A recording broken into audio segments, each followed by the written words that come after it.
Oldin ota-bobolarining bitta xotini bo'lgan, 16 ta bolasi bo'lgan. Hozir 3 ta xotini bor, 2 ta bolasi bor. Buni ham bittasiga aliment to'lamay qochib yuribdi. Qizlar kamayib ketibdi. Meni dadam mahallaning oqsoqoli. Dadam aytibdilar, 26 yoshdan oshgan bolalarga hech kim qizini bermayapti ekan hozir. Bolalar o'tirib qolyapti ekan. Ha, yigitlar ham o'tiradigan payt kelibdi-ku. Qizlar esa, qizlar.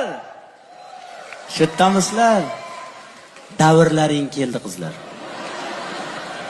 Endi shoshilmanglar, xo'pmi qizlar?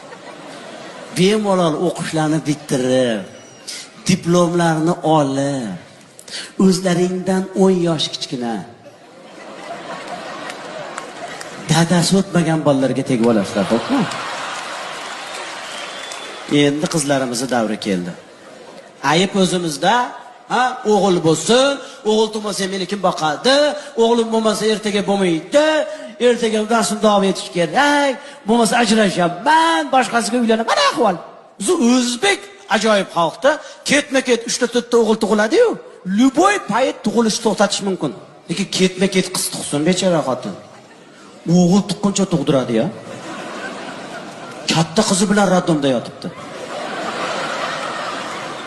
Nevaralari keladi ko'rgani. Oldin ota-bobolarining bitta xotini bo'lgan, 16 ta bolasi bo'lgan. Hozir 3 ta xotini bor, 2 ta bolasi bor. Buni ham bittasiga aliment to'lamay qochib yuribdi.